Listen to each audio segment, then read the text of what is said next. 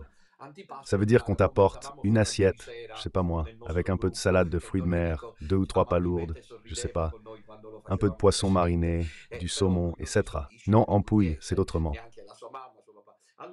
Ampouille, l'antipasti de la mer, ce sont 3 ou 4 plats. Le visage saint de Minutella nous suit jusqu'à Pâques dans Sainte et Café, et l'Église nous appelle à regarder Jésus, son mystère d'amour et sa passion. Contemplons Jésus dans nos cœurs, remercions-le et adorons-le. Grâce à Dieu, nous avons choisi, certains un premier, d'autres un second, car un repas complet est impossible. Alors Père Pio, où es-tu?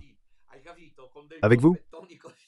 La question est posée par moi de manière rhétorique et provocatrice. Padre, avec vous? Sinon avec qui? Voilà, c'est une phrase que moi je vous le dis tout de suite. J'ai entendu directement de la bouche de Padre Pio, incompris par tout le monde. Moi la première. Ici, frère Celestino, un confrère sceptique sur bien des choses, est contraint et obligé d'y croire. Je vous dis ce que j'ai vécu, c'est la réponse en locution intérieure qui m'a été donnée par le Père Pio. Je dis cela parce que nous sommes arrivés à San Giovanni Rotondo à temps, même si Don Enrico était déjà là à nous attendre. Nous avons pu passer de manière tangentielle sur la route, pas à l'intérieur, mais tangentiellement la Via dei Cappuccini, qui est justement l'artère principale de San Giovanni Rotondo, à droite de laquelle se trouve la maison du soulagement de la souffrance. Et puis au sommet, on trouve la petite place, avec la façade toujours suggestive et célèbre dans le monde entier, du couvent des frères capucins de Santa Maria delle Grazie, où a vécu pendant 50 ans, ou plutôt 52 ans me semble-t-il, Padre Pio. Où il a vécu pendant la grande majorité de son existence, Père Pio de Pietrelcina, le frère au stigmate. La première chose que nous avons remarquée, la toute première, du moins moi, c'est le désert. J'ai 52 ans de vie, 51 ans de vie, je vais avoir 52 ans. La première fois que je suis allé voir Padre Pio, c'était en 1987, 19 ans après la mort de Padre Pio, ce qui semble beaucoup, mais ce n'était rien, parce que Padre Pio est mort en 68. Je suis allé avec la paroisse, j'étais adolescent, en 1987, j'avais 14 ans. Je me souviens très bien de l'atmosphère qu'il y avait à San Giovanni Rotondo. Moi qui depuis tout petit ai été choisi par le Seigneur pour une mission qui est maintenant sous les yeux de vous tous, que l'on dise ce que l'on veut, qu'elle soit contestée, elle est pourtant en train de se réaliser. J'ai toujours eu une sorte d'aïsthésis, dit Origène, c'est-à-dire une perception du mystère. Et je ne voulais pas, je m'en souviens bien, je ne voulais plus quitter San Giovanni Rotondo parce que je m'y suis toujours senti bien. Là où il y a la prière, là où il y a la grâce de Dieu, là où il y a le sacré. Je ne voulais plus repartir. L'atmosphère qui régnait semblait celle de Padre Pio, encore vivant. Tu avais l'impression de le rencontrer avec des milliers, des centaines, que dis-je, des milliers. Des centaines de milliers de pèlerins venus de toute l'Italie. Toute l'Italie était vraiment à San Giovanni Rotondo. Tu entendais l'accent vénitien et sarde, sicilien, calabrais et piémontais, tu vois. Émilien et toscan, tous à San Giovanni Rotondo, groupe de prière, autocar, voiture, pèlerins nobles, pèlerins, médiocres. Certains criaient, d'autres se taisaient. Une chose impressionnante, San Giovanni Rotondo, une atmosphère étonnamment surnaturelle et de prière. C'est vrai que nous, les pèlerins italiens, sommes ceux qui, partout où nous allons, remplissons les sanctuaires dans le monde, mais pas en Italie. Mais San Giovanni Rotondo, c'est différent. Mais quand nous allons à Fatima, à Lourdes et à Medjugorje, ce sont nous les Italiens qui faisons la différence. S'il n'y a pas les Italiens, c'est comme ça. Ensuite, il y a aussi d'autres groupes, surtout les groupes nationaux. En France, les Français. Mais les Italiens font la différence. Mais nous sommes bruyants. Partout où vont les Italiens, on crie, on voit bien que nous sommes Italiens, parce qu'à peine on franchit les Alpes, les Autrichiens parlent comme ça. Asteneai seniste. Venum veneai seniste. Nous autres Italiens, en revanche, nous sommes là, dont Minutella en est un bon exemple de ceux qui crient. Mais au-delà du fait qu'on criait, j'avais 14 ans, je me souviens que les gens, à part quelques-uns, portaient la couronne dans la main. Bonne sainte journée, enfants du Sacré-Cœur de Jésus, Marie et chaste Saint-Joseph. Une chose, regardez, à l'intérieur du sanctuaire, on avait presque le vertige à cause de l'atmosphère qui y régnait. Tu avais l'impression de le sentir, beaucoup, moi aussi. On sentait le parfum de Padre Pio, parce qu'il avait dit qu'il donnerait des signes de sa présence. L'un des signes les moins discrets, parce que Padre Pio n'est pas un saint de la discrétion, c'est malgré lui. Il y a des hommes de Dieu dans l'Église qui doivent se résigner au manque de discrétion. La sainteté de Padre Pio n'était pas discrète. Il avait promis d'être présent, et il est venu maintes et maintes fois. Je me souviens l'avoir entendu à plusieurs reprises à l'intérieur, dans le sanctuaire même. Une fois, je ne me souviens plus si j'étais devant le confessionnal où il confessait, mais vous pouvez imaginer un enfant, un adolescent comme moi, rêveur, un petit ange, même avec ses petites cornes, vraiment. Regardez, une atmosphère. Maintenant, nous y sommes allés. Moi, je n'avais pas mis les pieds chez Padre Pio depuis 2013, je crois, si je ne me trompe pas. Ou même 2012, donc break time avant l'avènement de Bergoglio. Eh bien, le désert. Du point de vue, tout d'abord, il est essentiel de considérer break time la présence. Il n'y avait personne, mais Pâques approche, approche. Oui, à certains moments, San Giovanni Rotondo se remplira, mais ce n'est plus comme avant. Avant, c'était plein. En tant que jeune prêtre, j'allais seul quelques jours à San Giovanni Rotondo. Ici, généralement pendant la période de Noël, je m'en souviens bien, à San Giovanni Rotondo, il fait froid, il fait très froid. En décembre, en effet, j'attrapais toujours la fièvre, parce que j'allais faire tout seul le chemin de croix. Là-haut sur la colline, il y avait du monde, je m'en souviens bien, partout, les hôtels toujours pleins. Hier, il n'y avait presque personne. Les gérants des hôtels et des restaurants, je les ai vus tous nerveux. Avant, ils étaient vraiment... Puis vous savez, les Pouilles, c'est comme ça des gens comme tous ceux du Sud, ouverts, disponibles, même les restaurateurs. Moi, ils m'ont semblé froids, déprimés un instant. Voilà. Et puis, numériquement, il n'y a personne. L'entreprise religieuse touristique est en ce moment à la dérive. Mais comme l'a dit Don Enrico, parce qu'après le déjeuner, quand on a pris cette photo-là, j'avais dit que je ne mettrais pas les pieds dans la basilique. Parce qu'en admettant qu'il y ait le corps de Padre Pio, je ne voudrais scandaliser personne, mais j'ai quand même quelques doutes. Enfin, en admettant qu'il y ait le corps, ce ne sont qu'un tas d'ossements. Padre Pio, il n'est pas là-dedans, ça c'est sûr, et je vais dire pourquoi. Mais j'avais dit, j'apporte. Il y a quelques semaines, frère Célestin fit une catéchèse. Des mots dits en passant restent gravés à jamais. Il répondit, je le connais, c'est pareil. Et c'est là que Don Enrico est intervenu, toujours avec son élégance. Il a dit oui. Il dit, moi, quand je vais à San Giovanni Rotondo, je vais prier devant le crucifix des stigmates. Pour le reste, il a dit comme ça, c'est même sordide de s'attarder dans les lieux du saint.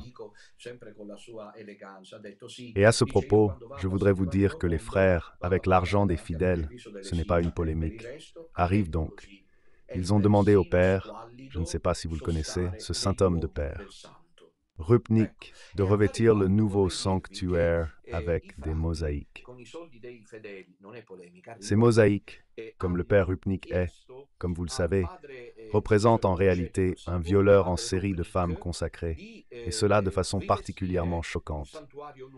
Ainsi, à Lourdes, où l'on observe un renouveau de la ferveur, ils ont décidé, en partageant des photos sur les réseaux sociaux, de fermer, de couvrir au sanctuaire de Lourdes les expressions iconographiques, abominables et maçonniques des mosaïques de Rupnik. Donc à Lourdes, elles sont fermées, à San Giovanni Rotondo, honteusement, elles sont encore là. Et Don Enrico disait, d'après ce que j'ai clairement perçu, que partout, Brecht, règne indéniablement la désolation. Contemplons Jésus en nous, remercions-le et adorons-le. Il m'a alors semblé hier, en repartant de chez Padre Pio, tandis que nous le sentions proche de nous, que c'est cela la quintessence de ce qu'ils appellent l'Église catholique. Alors, celle de Bergoglio, nous le disons depuis déjà bien longtemps, ce n'est pas l'Église de Jésus-Christ, ce n'est pas l'Église catholique. Hier, la conférence épiscopale italienne, Pertova, s'est réunie. Un échec retentissant, parce que les thèmes à l'ordre du jour n'ont pas été adoptés à l'unanimité. Les évêques sont environ 200, et puis il y a environ 400 laïcs, donc la base n'est pas une base. La base, en réalité, est une élite. Selon vous, quel thème à l'ordre du jour? Pas pénitence, prière et conversion, comme dirait Padre Pio, Mais attention, vraiment, ceci est l'église du pape François. C'est la question aux malheureux. Une Q m'a posé, mais comment faites-vous pour ne pas le comprendre? Hier, je criais en le disant, à propos des déclarations de Tuccio Fernandez concernant le pape François, que manifestement, un homme amoureux de l'Église est un homme cohérent.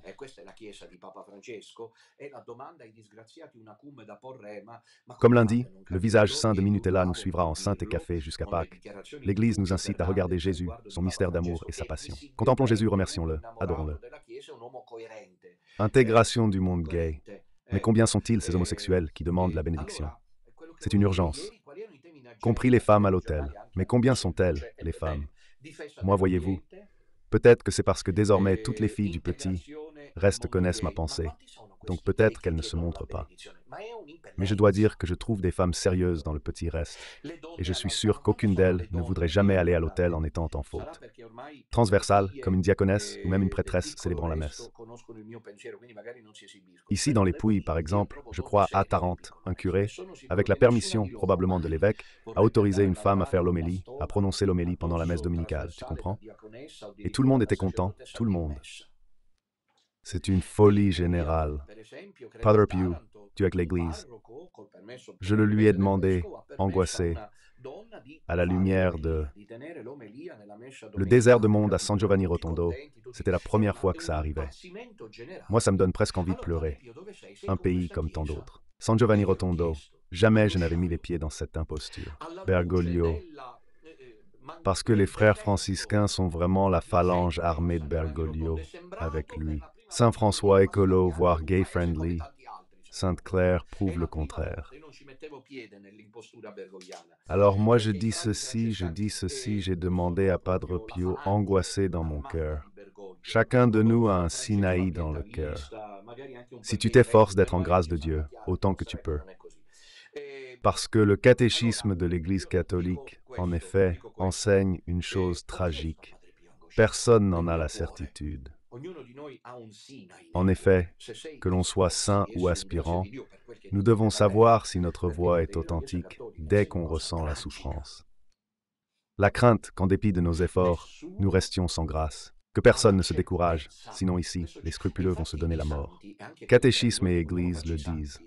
Cependant, même si nous n'avons pas la certitude d'être en état de grâce, nous nous efforçons de l'être, nous combattons le péché, nous passons notre vie à fuir le monde, nous restons en communion avec Jésus et Marie, alors nous l'avons dans notre cœur. Le Sinaï, le buisson ardent, une sorte de tabernacle comme Sainte Marie Claret qui portait justement l'hostie dans le cœur visible. Alors je veux dire, moi dans mon cœur angoissé, j'ai dit, écoute, Père Pio, je ne venais plus ici depuis 2013-2015, mais j'ai trouvé que ce pays où tu as vécu, où tu t'es sacrifié, est devenu le centre spirituel du monde, comme l'a dit le Saint Paul. À moi, il m'a semblé que c'était un pays comme tant d'autres.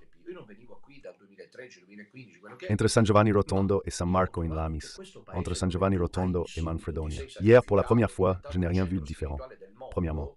Et puis il a dit, écoute, Padre Pio, mais moi aussi je veux dire qu'il a raison. Don Enrico a raison, il y a de la désolation ici, il y a du vide, comme dans toute l'église bergolienne. Alors Padre Pio, où es-tu? Et pendant que j'étais en voiture, que je voulais fumer le cigare, parce que le ciel ne s'abstient pas, bien souvent, de nous atteindre, même dans des moments parfois embarrassants. Parfois, je n'ajoute rien d'autre. C'est-à-dire que toi, parfois, moi ça m'est arrivé, tu restes parfois longtemps, à genoux, je parle du passé, à attendre une lumière pour comprendre ce que tu fais. Puis tu vas aux toilettes ou bien tu as un moment de détente parce que tu es allongé dans le lit en train de regarder le match de football de l'Inter. Hier, au fait, la maman de Don Enrico m'a offert l'œuf de Pâques de l'Inter. Merci, maman Lucas, c'est le plus beau cadeau. Même si son fils est, hélas, un supporter de la Juventus, ayez de la patience avec lui. C'est une pathologie qui passe avec le temps. Alors je disais aussi que parfois, la grâce de Dieu nous atteint à des moments imprévisibles. Et c'est ce qui m'est arrivé. J'étais en voiture, je voulais fumer un cigare, on se dirigeait vers la région des Pouilles. Et Padre Pio, où es-tu? C'était une question que moi, à plusieurs reprises, j'avais dite dans mon cœur pendant le déjeuner et aussi pendant qu'on arrivait à San Giovanni Rotondo. Voici la réponse, soigneusement préparée avec vous, car nous sommes ensemble et toujours avec vous. Je ne peux pas vous ajouter maintenant les détails de ce dialogue. Je voudrais vous dire une chose. Quand il y a ces dialogues, je parle rarement ainsi. Mais hier, j'ai été dans l'un des lieux les plus mystiques qui existent. Et puis Padre Pio me donne la permission. Quand il y a ces dialogues avec quelque esprit céleste, quelque bienheureux, ils ne se déroulent pas en séquence, comme lorsque nous parlons entre nous sur la terre. C'est difficile à expliquer. En un instant d'éternité, tout est dit. Nul besoin d'en ajouter.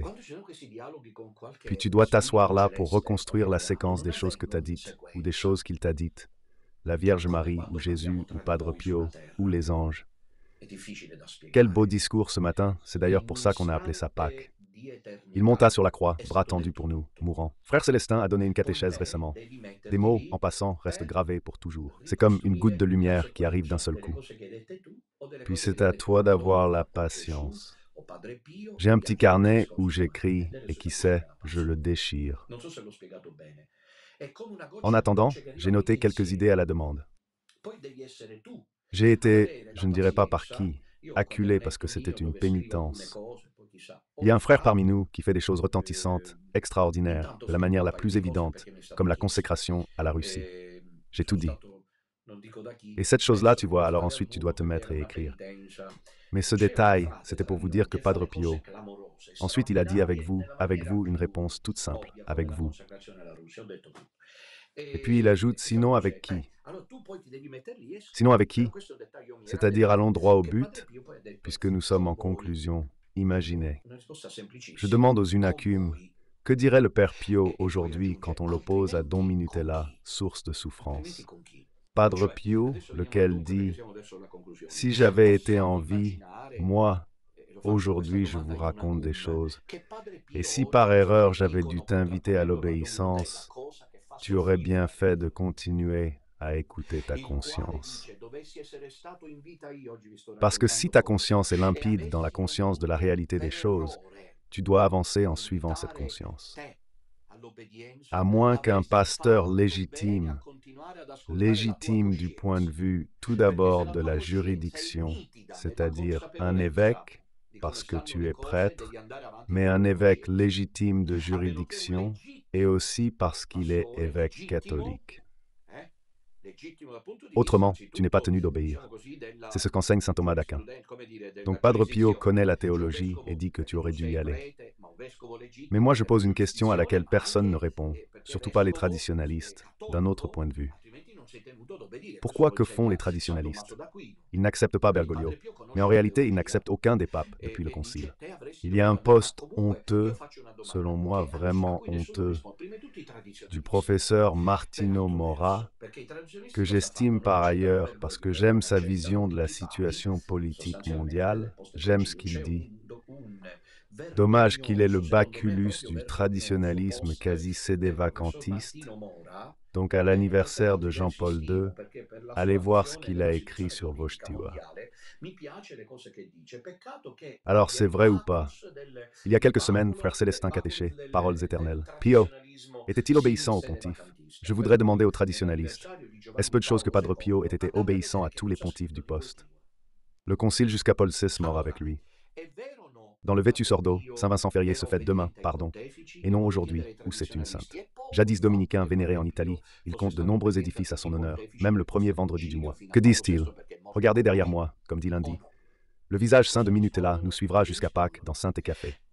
L'Église, notre mère, nous invite à regarder Jésus, son amour et sa passion pour nous. En revanche, je demande à Unacume, mais selon vous, Padre Pio aurait-il obéi à Bergoglio aujourd'hui? Mais vous êtes fous. Est-ce que Padre Pio aurait béni les couples homosexuels? Padre Pio aurait-il donné la communion à un couple de divorcés? Le Padre Pio aurait-il donné l'absolution à tous? Padre Pio aurait-il parlé d'un Saint François écologiste? Padre Pio aurait-il jubilé devant la déclaration selon laquelle toutes les religions sont égales? Dans le Vetus Ordo, Saint Vincent Ferrier, dominicain, est fêté demain. Fleurs, chers amis, aujourd'hui, pénitence, jeûne, prière. Je dis non. Le prophète Élie de nos jours, l'homme de feu. Vous êtes habiles et rusés, puisque Ducrisia ne peut pas parler parce qu'il est mort. Pourquoi ceux du ciel ne parlent-ils pas davantage? Je m'étonne parfois qu'ils me donnent une réponse, parce que notre mission sur terre est terminée. Nous pouvons intervenir maintenant depuis la béatitude du ciel.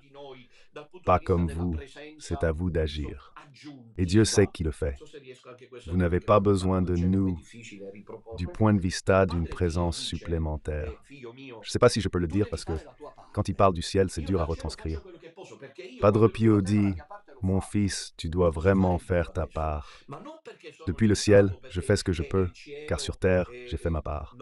Ravi d'être là, Saint et Café. Mais pas parce que je suis limité, mais parce que le ciel n'est pas comme la terre. Et au contraire, c'est la terre qui n'est pas comme le ciel.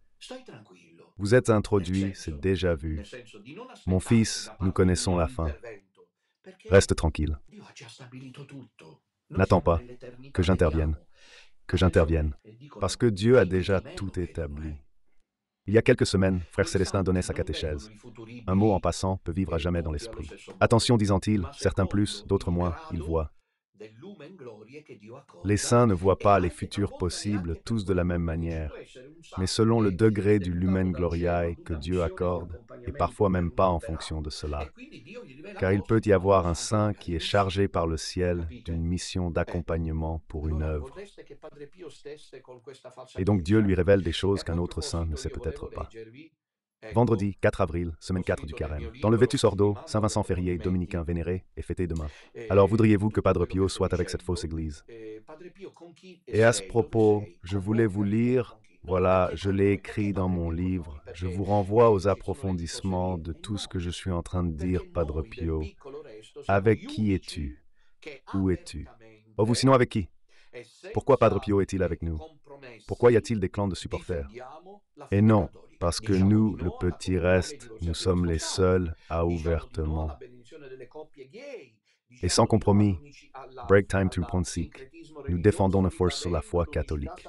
Nous disons non à la communion pour les divorcés remariés, nous disons non à la bénédiction des couples homosexuels, nous disons non au syncrétisme religieux, en réaffirmant l'unicité salvifique de Jésus-Christ.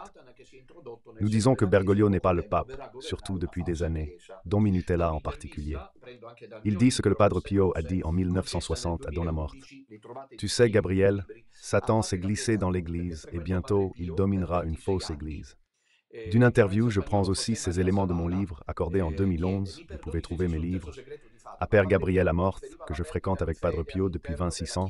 Le journaliste espagnol José María Zavala demande « Pardonnez-moi s'il existe un troisième secret de Fatima, Père Pio. Faisait-il référence à la perte de foi au sein de l'Église ?»